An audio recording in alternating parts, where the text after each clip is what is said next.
ఇటు తెలంగాణ అసెంబ్లీ శీతాకాల సమావేశాల రెండో రోజు సభ ప్రారంభంతోనే హాట్గా నడిచింది. వాయిదా తీర్మానాలు ఇచ్చాయి టీడీపీ, కాంగ్రెస్. టీడీపీ కేజీ2 పీజీ విద్యకు సంబంధించి చర్చకు, అలాగే కాంగ్రెస్ పార్టీ ఫిరాయింపులకు సంబంధించి. కానీ క్వశ్చన్ అవర్ తర్వాత దాన్ని టేకప్ చేయాలా వద్దా అని ఆలోచిస్తామని స్పీకర్ చెప్పిన నిరసన తెలియజేశారు.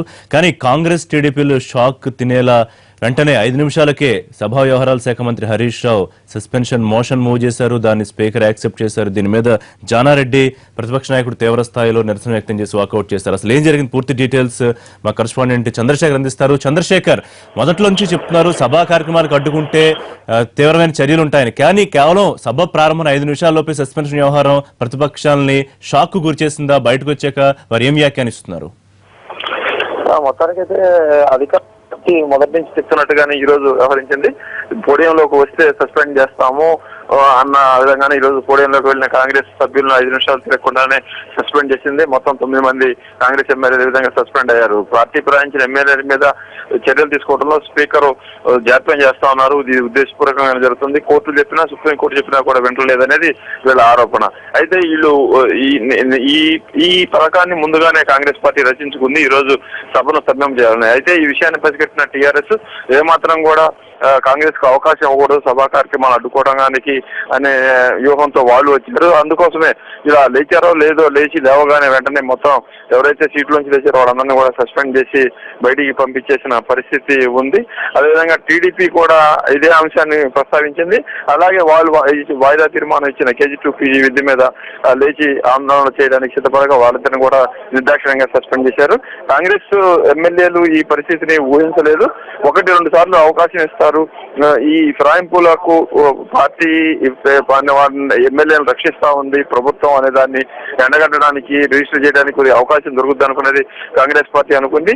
అయితే ఊహించిన విధంగా 5 నిమిషాల్లోనే మొత్తం సస్పెండ్ చేయడంతో వీళ్ళ వ్యూహం కొద్దిగా దెబ్బతిందని చెప్పవచ్చు. అయితే ఈ వ్యవహారం మీద ఈ రోజంతా కూడా ఏదో ఒక విధంగా నిరసన తెలియజేస్తూ ఈ వ్యవహారాన్ని ప్రభుత్వం చేస్తున్న తీరుని తప్పుపట్టాలి అనే ఆలోచనతో ఉన్నారు. ప్రస్తుతం అయితే కాంగ్రెస్ పార్టీ ఎమ్మెల్యేలంతా కూడా మీడియా పాయింట్కి వస్తా ఉన్నారు. బట్టి విక్రమార్క, డికే అరుణ, గీతారెడ్డి, సంపత్, చిన్నారెడ్డి, జీవన్ రెడ్డి వీళ్ళంతా కూడా మీడియా పాయింట్కి వస్తున్నారు. ఇది అప్రజాస్వామికంగా వ్యవహరిస్తా ఉన్నారు స్పీకర్ అనేది సభా వేదిక మీదనే జానారెడ్డి మాట్లాడిన తీరు కూడా ఎమ్మెల్యేలు ప్రస్తావిస్తా ఉన్నారు. ఎమ్మెల్యేలకు కనీస హక్కులను కూడా స్పీకర్ గుర్తించడం లేదు. లేచి లేవగానే సీట్లో ఉన్న వాళ్ళని పొడి దగ్గరకు రాకపోయినా కూడా ఆయన సస్పెండ్ చేస్తా ఉన్నారు. ఏమాత్రం ప్రతిపక్షాలకు అవకాశం ఇవ్వట్లేదని కాంగ్రెస్ పార్టీ ఆరోపిస్తుంది. మొత్తంగా చూస్తే టీఆర్ఎస్ తాను చేయదలుచుకుంది చేసేస్తా ఉంది. ముందు చెప్పినట్టుగానే పోడియం దగ్గరకు వస్తే 1 రోజు సస్పెన్షన్, వరుసగా 2 రోజులు వస్తే వారం రోజులు సస్పెన్షన్ చేస్తా ఉన్నారు. అలాగే 3వ రోజు కూడా పోడియం దగ్గరకు వస్తే మొత్తం సెక్షన్ మొత్తం సస్పెండ్ చేస్తామని ముందుగానే టీఆర్ఎస్ చెప్పింది. ఈ రోజు అయితే 1 రోజు సస్పెన్షన్ పెట్టి టీడీపీ, కాంగ్రెస్ ఎమ్మెల్యేల మీద వేటుపడింది ఋషి. తదుపరి ఏం జరిగింది అనేది మనం చూడాలి ఋషి. అంటే చంద్రశేఖర్, ఒక ఖచ్చితమైన సంకేతం పంపదలుచుకున్నారా? కనీస స్థాయిలో కూడా టాలరేట్ చేసే అవకాశం లేదు అనే అంశంతో. ఎందుకంటే మల్లుబట్టి విక్రమార్క పోడియంలోకి రాకపోయినా ఆయన మీద సస్పెన్షన్ వేశారని జానారెడ్డి తీవ్ర స్థాయిలో అసంతృప్తి వ్యక్తం చేయడం, మరో కీలకమైన స్టేట్మెంట్ కూడా అన్నారని. ఎలా అయితే సభకు రావడం ఎందుకు, మాకు గౌరవం లేనప్పుడు ఇదేదో ప్రజల్లోకి వెళ్లే ఈ అప్రజాస్వామిక విధానాలు వాళ్ళకి వివరిస్తామని చెప్పి కూడా ఒక స్టేట్మెంట్ ఇచ్చారు జానారెడ్డి. అది నిన్న చూస్తే నోట్ల రద్దుకు సంబంధించి చర్చ జరిగింది సభలో. నోట్ల రద్దు మీద జానారెడ్డి, అలాగే జీవన్ రెడ్డి మాట్లాడారు. ఈ మాట్లాడిన తర్వాత ముఖ్యమంత్రి సమాధానం చెప్తూ అంతా బాగానే ఉంది, మీరు మాట్లాడిన దాన్నంతా కూడా కేంద్ర ప్రభుత్వానికి రికార్డు పంపుతామని చెప్పారు. అయితే కాంగ్రెస్ పార్టీ కానీ మిగతా పార్టీలు కానీ సభలో ఒక సాంప్రదాయం ఏముంటుందంటే, ఒక అంశం మీద చర్చ జరిగినప్పుడు దాని మీద నిరసన తెలియజేయడానికి వాళ్ళు అవకాశం అడుగుతారు స్పీకర్ ని. మేము దీని మీద ప్రొటెస్ట్ రికార్డ్ చేసుకున్నాము, మాకు అవకాశం ఇవ్వండి, స్పీకర్ అవకాశం ఇస్తారు. కానీ నిన్న అది జరగలేదు. కాంగ్రెస్ పార్టీ సభ్యులు సీట్లోంచి లేచి మాకు నిరసన చెప్పే అవకాశం ఇవ్వండి అనే లోపునే సభ వాయిదా వేశారు. దీన్ని కాంగ్రెస్ పార్టీ నిన్న సీరియస్ గా తీసుకుంది. కనీసం మా హక్కులను కూడా స్పీకర్ పట్టించుకోవట్లేదు, మా డిమాండ్ ని, మాకున్న హక్కులను కూడా ఆయన నెరవేర్చట్లేదని నిన్నటించి కూడా జరుగుతుంది. అదే సమయంలో ఈ రోజు లేచి లేవగానే వచ్చి రాగానే సభ నుంచి సస్పెండ్ చేస్తూ ఒక అవకాశం కూడా ఇవ్వకుండా, మేము ఎందుకు ఈ వాయిదా తీర్మానం ఇచ్చాము, ఆ వాయిదా తీర్మానం వెనక ఉన్న ఉద్దేశం ఏంటి అనేది చెప్పకుండానే ఈ విధంగా సస్పెండ్ చేయడం మీద ఆ పార్టీ నాయకులు ఆగ్రహంతో ఉన్నారు. మనం ఇప్పుడు కొంతమంది ఉన్నారు, జీవన్ రెడ్డి, వీళ్ళతో మరి మనం మాట్లాడదాం ఈ వ్యవహారం గురించి ఫోన్ లో.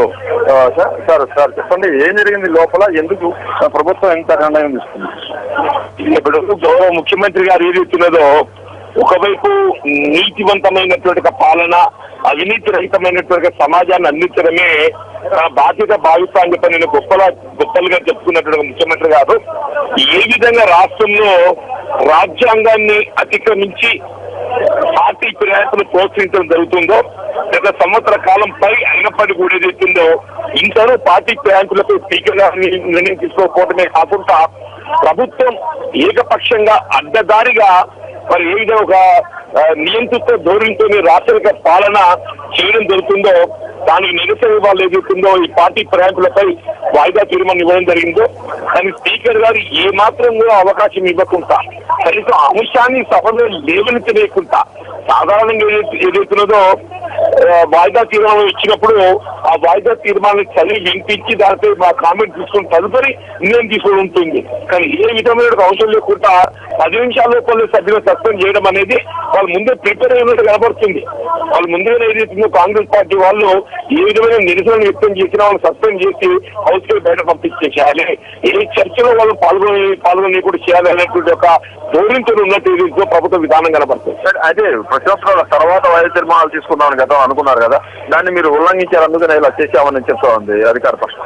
ఎప్పుడు అనుకోలేదండి, ఎక్కడే కానీ సాధారణ చరిత్రలో మాకు ఇది 6వ పర్యాయం. ఎప్పుడైనా వాయిదా తీర్మానం అనేది ఏదైతుందో ప్రశ్నోత్తరాల సమయానికంటే ముందు ఉంటుంది. ప్రశ్నోత్తరాల సమయం తదుపరి అని కొత్తగా తెరపైకి ఎందుకు పెట్టుకొచ్చిందంటే ఇటు సమస్యలు లేవనెత్తగానే అటు దాన్ని వాయిదా వేసి ఇచ్చి పోవటం అనేది ఏదైతుందో ఈ ప్రభుత్వం మానవాయితీగా నేర్చుకుంది. ఇలా సభ ఏదైతుందో అంశం యొక్క ఇంపార్టెన్స్ దృష్ట్యా సభను ఆకర్షించాలి, ప్రజలకు ఏదైతుందో సమస్యను తెలియజెప్పాలనే ఒక భావనతోని మరి వల్ల మేము ఈ అంశాన్ని ఒక ప్రజాస్వామ్యయుతంగా లేవనెత్తే అంశాన్ని ఒక నియంత్రిత ధోరణితో అంచువేయాలనే ఒక భావనతోని సస్పెండ్ చేయడం జరిగింది. నిన్న నోట్ల రద్దు వ్యవహారానికి సంబంధించి సభలో జరిగిన చర్చలో కాంగ్రెస్ పార్టీ వెనకబడింది, సరిగ్గా వాయిస్ వినిపించలేకపోయింది. అందుకోసమే దాన్ని కాంపన్సేట్ గా ఈ రోజు సభను Congress right, thank you Chandrashekar. బయట తీవ్ర స్థాయిలో దీన్ని కాంగ్రెస్ ఎమ్మెల్యేలు వ్యతిరేకిస్తున్న పరిస్థితి.